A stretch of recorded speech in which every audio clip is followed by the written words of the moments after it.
Thanks, everyone. Thank you for coming early this morning. I know the concert was awesome, and you had to wake up, come all the way here, so I really appreciate your time. And we're going to get started. So what we want to do today is really make you an admin hero. We want to make you a hero by really thinking about the tactical wish list that you're probably working with right now and align into a strategic vision that your organization's working with, right? And we're going to walk you through what that looks like.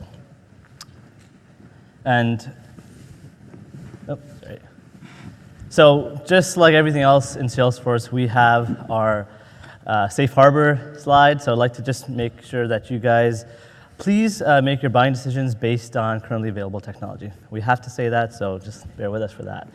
All right, so our agenda is actually a pretty jam-packed one. We're going to do a quick intro of who we are and why we're speaking to you about this. Like, you're probably wondering what our relevance is in that space.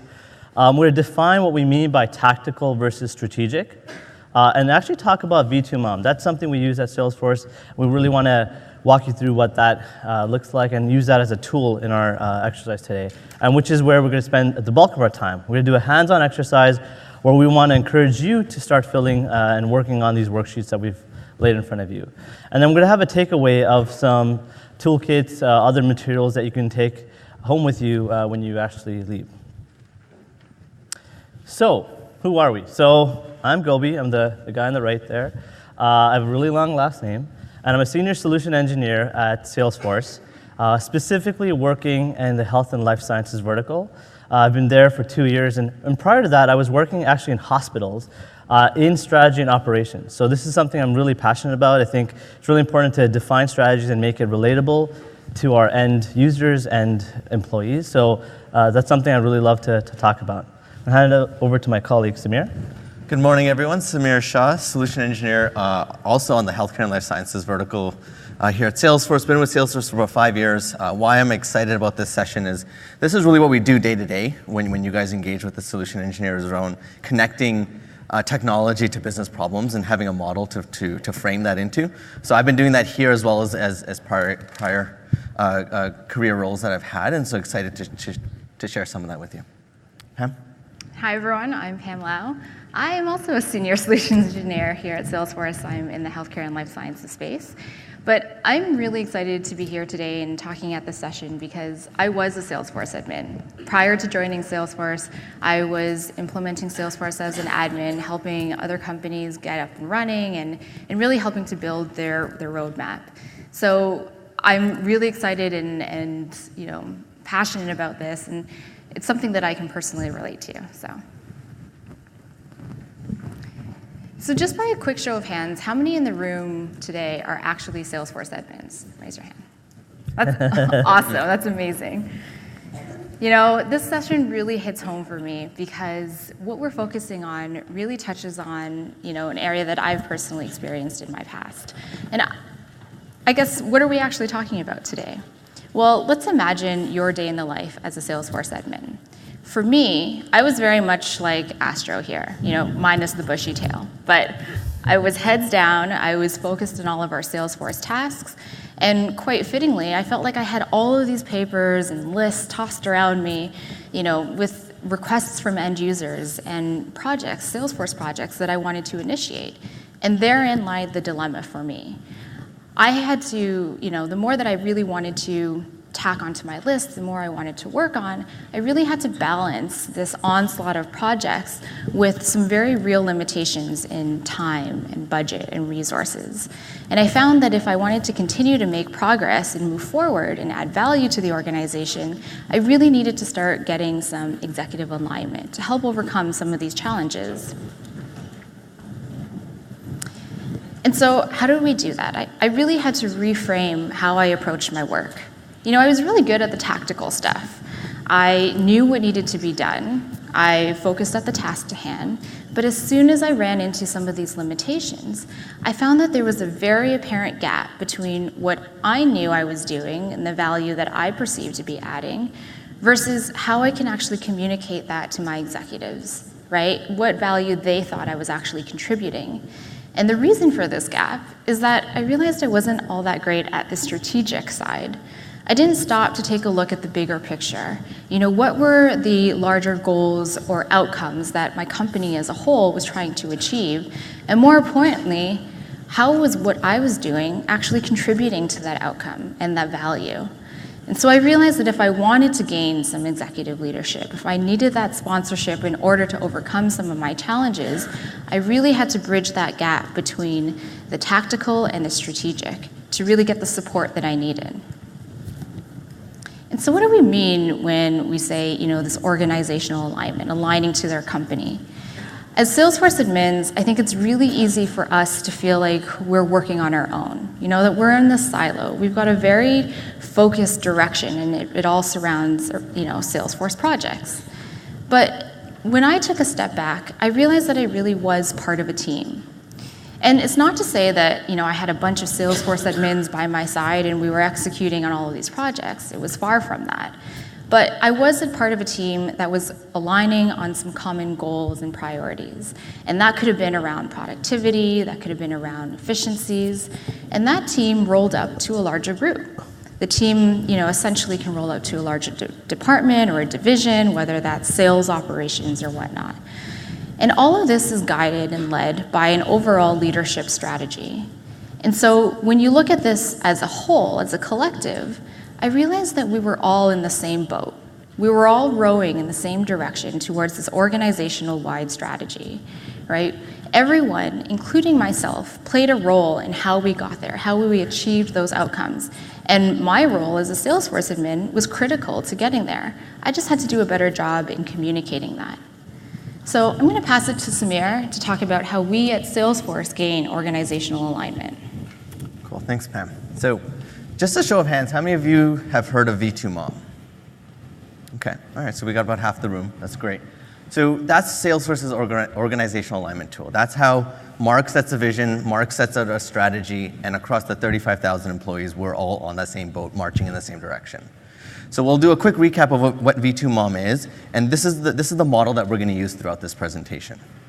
So there's 5 components of the V2MOM. The first one is vision, right? What do you define as what you want to do? What are the overarching goals that you want to achieve? Secondly, it's the values. What are the principles and the beliefs that are core to yourself, the team, and the company that help make those decisions day to day? Thirdly, it's the methods. This is what you do day to day to hopefully achieve that vision that you've set out. And along the way, you're going to have some obstacles and challenges that you're going to overcome on your path to that vision. And to know that you're doing the right things is being able to track and measure those, right? Having goals and metrics that you can monitor.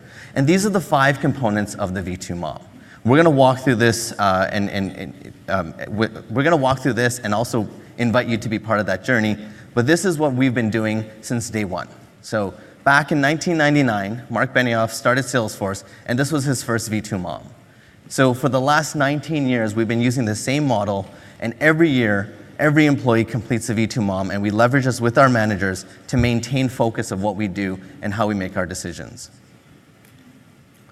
Now, why this helps me as a solution engineer in Salesforce is that I know exactly what I do day to day and how that rolls up to my vision, to my manager's vision, and all the way up to Mark. So this is giving me a really clean line of sight, and we want to invite you on a journey of completing a similar exercise today.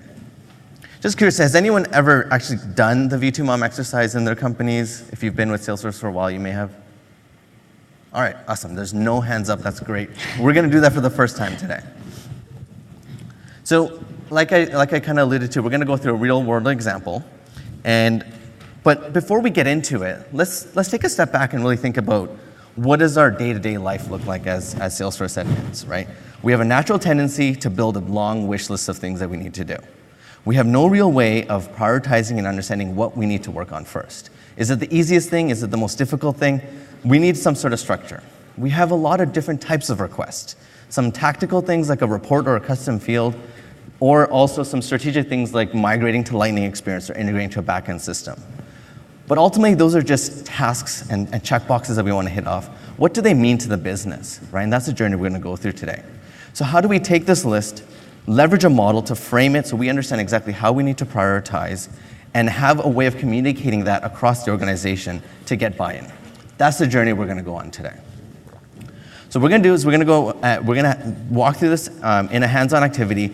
All of you should have a worksheet either on your chair. If you still need one, raise your hand and Kevin can get one, or there should be some in the back. And we want to invite you through this. So we're going to do this in 2 parts. We're going to go through an example up on the stage, but then we will give you time to document on your worksheet. So don't worry about doing both at the same time. You'll have plenty of time to think through your specific example. Now, in order to walk through this, we have 2 guests today that are going to help us. So first, let's meet Pam. Pam is a Salesforce trailblazer. She has Ranger status on Trailhead, and she is currently an active administrator. To help her, we have Gobi, who is a self-proclaimed V2MOM consultant. And he is going to be our trail guide for today. And so I'll pass it off to you guys.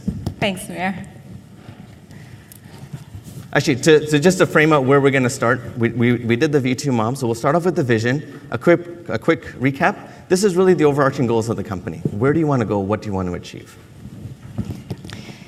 So Gobi, I mean, as a Salesforce admin, I really don't get much exposure to our company-wide vision. I'm not even really sure where to look for that. So can you help me learn more about it? Yeah, no, definitely, Pam. And you're an awesome admin, so I know you're Thanks. down on the weeds trying to fix Salesforce for your company. And so sometimes it's hard to get an understanding of that.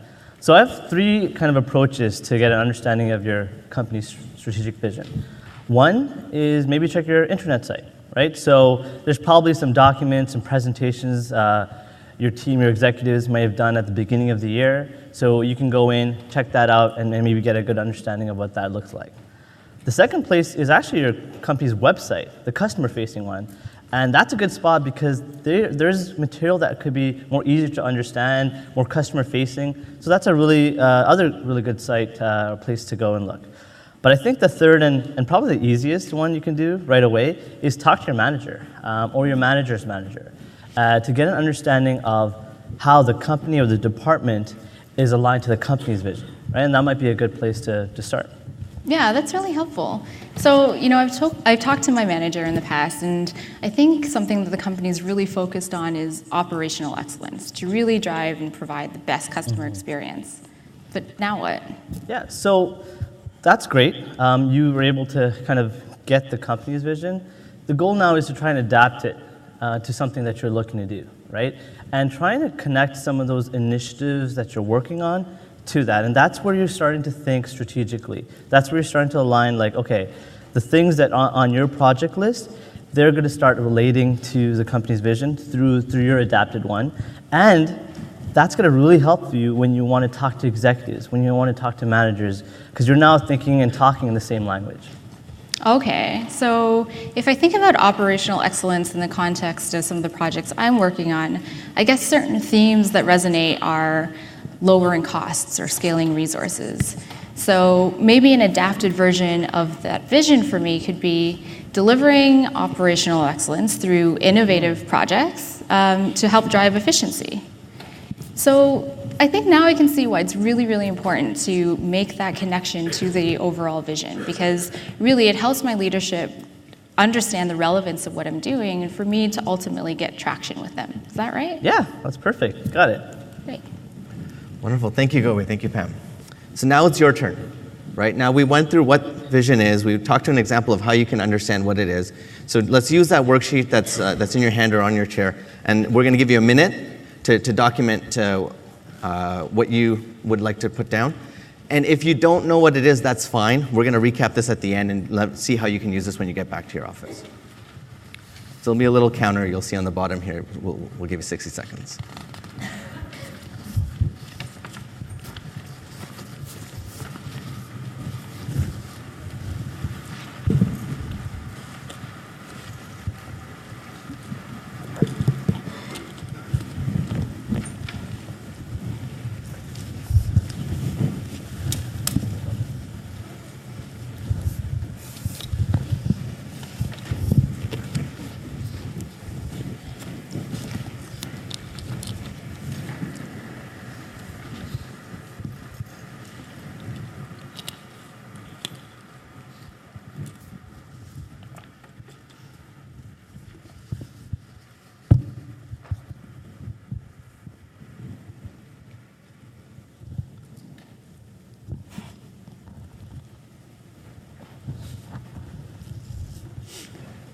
All right, so we're just at time.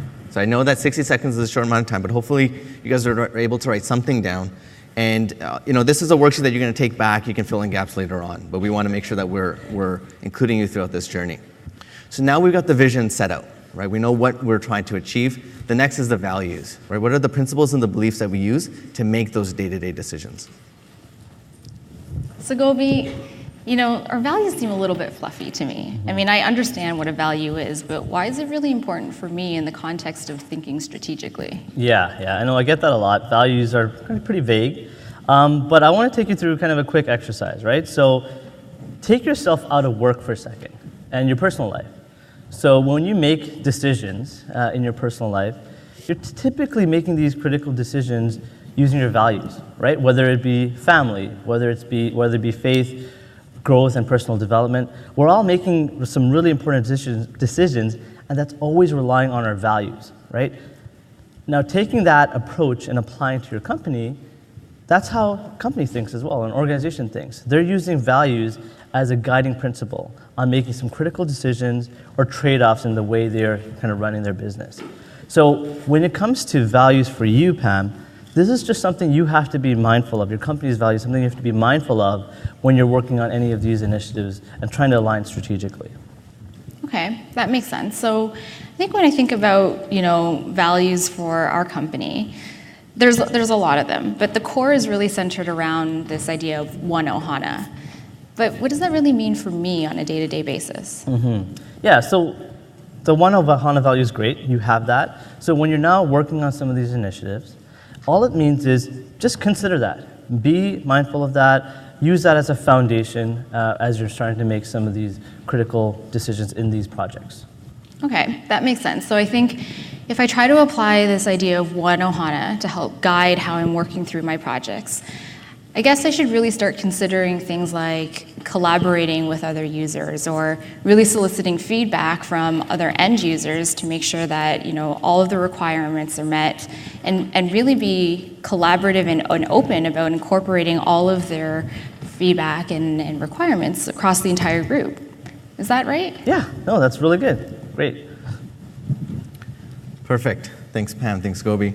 So again, now it's your turn. Right? What are the visions what are the values that you have, that your organization have, and how does it relate to what you do day to day? So we're going to take another minute here to allow you an opportunity to write that down.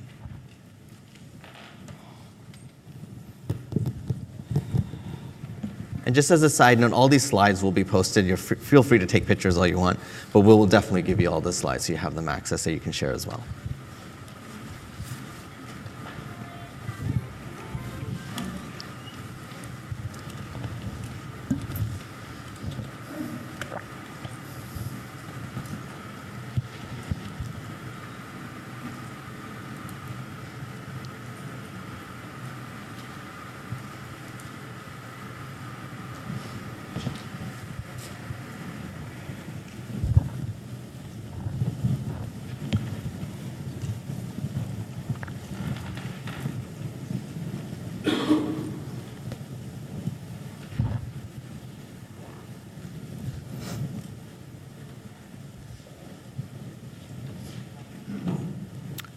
All right, so time's up on this one. I know, so again, 60 seconds goes by really fast, but hopefully you're able to get some of those thought processes started around what the values are that you hold, that the company holds. So moving along through the V2MOM, the next one we're going to talk about is methods. This might be the easiest one to kind of think about. It's really what are the actions that you do day to day? What are the things that you want to accomplish that align to that vision? Back to you guys. All right, so Gobi, I feel like I have a pretty firm handle on methods, right? It's really just the things that I'm currently working on. I think what I'm challenged with, though, is, my list of things, what's on my plate is a pretty long list of items. I don't know really how to prioritize that, and how do I make it more manageable? Yeah, so it's great that you're tracking this. And yeah, methods are essentially the list of things you're already working on. But because you're starting to align strategically and you kind of have an adapted vision, start thinking about seeing what are the things you're working on, those methods, that align or connect more strongly to that vision. Those are the ones you can start prioritizing on and things that you want to work on first, right? So the ones that have a higher impact to the organization, that's the things you probably want to spend more time on. And that's also going to be helpful because when you go to talk to management, you're always going to be focusing on the ones that are high impact. And if you need support later on, that's where you can get that. Gotcha. Okay, so if I map back what I'm working on to the overall company vision, I think I can really actually prioritize, this project for migrating to Lightning experience. And I can be really specific in terms of how it ties to those themes of scaling resources and lowering costs.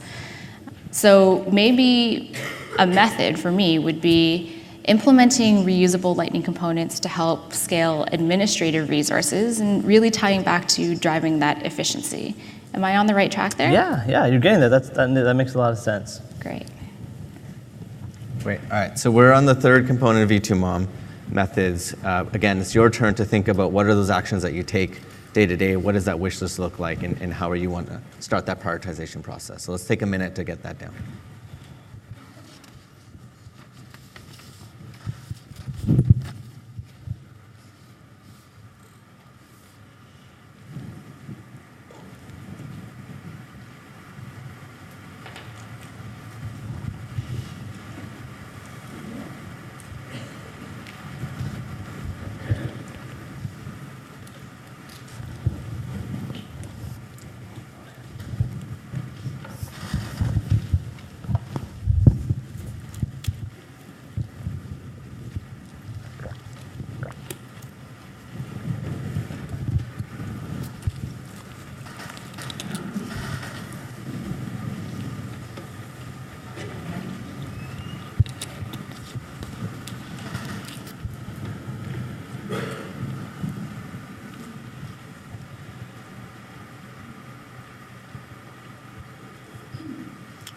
All right, so time's up on this one. Hopefully you guys had a chance to get some of your thoughts down on the methods. We're going to move over to measures. This typically could be a new concept around tracking some of the things you're doing and being able to monitor it. So we're going to walk through an example of how you can define that. So for measures, Gobi, I really just keep a checklist of things that I'm working on. And, when it's done, I check it off my list. So for example, if I have a report that my manager is asking for, once it's ready to use, I would mark that as complete. Or if I had a workflow or an automation that I was doing through Process Builder, once it went live, I would actually say, that's done. Is that enough, or do I need to be considering some other sort of success criteria? Yeah, so it's good that you're tracking these things, writing it down, checking it off. But I'm going to introduce a concept that might be a little bit new to you. It's called SMART measures. Have you ever heard of SMART measures, Pam? No. No, you haven't? Okay. So SMART, let's just define it, stands for specific, measurable, achievable, relevant, and timely. Okay? And this, I think, is going to be a game changer for you, Pam. And I'll tell you why. So first of all, you will use those metrics or use those kind of criteria in SMART to really define and be able to clearly know what you're trying to measure across your methods. That's great, right? But not only that, by the nature of using this, you'll start building an ROI to talk to management about. And that's going to be really powerful because that's something you've already done and you're going to be tracking that along the way. Okay, I think you're right. This is a game changer for me. So it's not enough for me to just check off Lightning migration off my list. If I were to create a SMART measure out of that, I think it would maybe sound more like, optimizing at least one manual process per quarter with a reusable Lightning component. Or maybe even ensuring 100% adoption across just our sales department by the end of the fiscal year. So by really showing how I'm impacting the business with these SMART measures, I can really start to get my leadership to get buy-in into what I'm doing and have them recognize the value that I'm adding to the overall company vision. Right? That's perfect. That's an awesome set of metrics and measures. And they're smart. That's amazing. I feel smarter already. All right, now it's your turn to document the SMART measures. So take another 60 seconds to jot down some of those thoughts.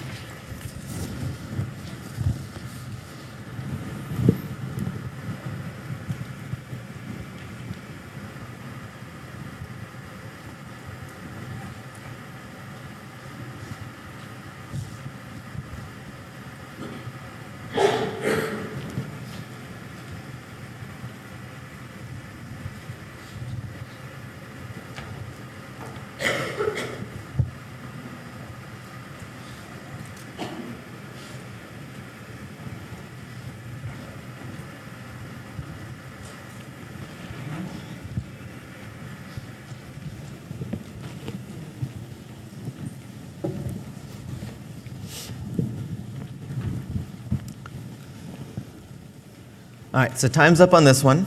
Hopefully you're able to get at least a few of those SMART measures down.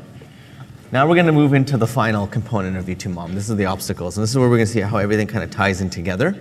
And it's really about the challenges and the different roadblocks that you have to overcome as you achieve that vision.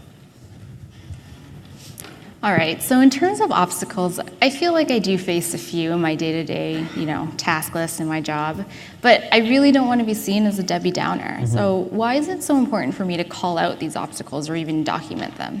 Yeah, so think of it slightly differently, right? So by documenting this, you're actually starting to proactively plan for it, anticipate it, right? Know the things that might potentially come to light when you're working on these critical initiatives. And so that's good, right? You can plan for it. But when you're starting to anticipate for it, you can start probably coming up with a mitigation strategy, a plan to overcome some of these obstacles that are going to come your way, right? So that's really the reason you want to start documenting it down, having an honest conversation with yourself to know what's going to happen and anticipate how you can potentially resolve it. Yeah, that makes sense. But I guess that applies to some of these obstacles that I actually have the ability to control that are in my hands. But there are some that I really think are out of my control. So what do I do then?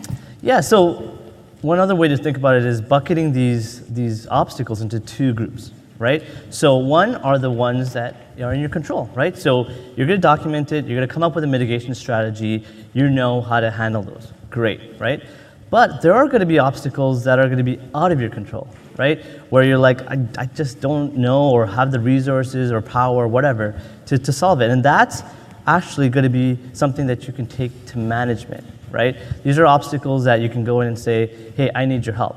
And the reason you can do this now is because of all the work you've done aligning strategically. You went through your methods, you've aligned it, you've adapted to the company vision. So when you go and ask management, you go and ask leadership for resources, for timelines, whatever, you can have a powerful ask because you're already thinking and aligning strategically. Okay, so I think I'm following. There are some obstacles that are in my control, so things like time management and training, for example, where I can actively, proactively plan for, and I can create a mitigation plan. So, for example, maybe carving out 2 hours a week to commit to those projects and maybe creating training material. But there are some obstacles that are out of my hands, things like developer resources. And so for those, because I've mapped out, exactly how what I'm doing aligns to that vision, and because I've clearly outlined success criteria, I'm really able to better align with my leadership and get buy-in for some of those asks that I need to overcome. Am I on the right track there? Pam, amazing. You got your V2MOM badge. You did an awesome job there. Thanks. So, this is all coming together for me now, Gobi. I think, what we've essentially created with this V2MOM is a solid business case, right? I now understand the company's objectives or their vision. I can use our values as our guiding principles to help me prioritize exactly what I'm working on or my methods. And I've clearly outlined a solid ROI through measures that really help me to get buy-in for some of the asks or obstacles that I might need to overcome. This is amazing. So now I feel like, I actually am in a better position to get executive leadership. They'll understand my contribution and my impact to the business. And now I'm rowing that boat and making an impact to that organizational-wide strategy. Thanks so much, Gobi-Wan Kenobi. You're welcome, young Padawan. Great. Thank you, Gobi. Thank you, Pam. So now it's your turn to think about those obstacles. As you saw Pam and Gobi's experience, how that kind of brought everything together. So let's take a minute to think about what are going to be your asks to the business.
All right, so time's up.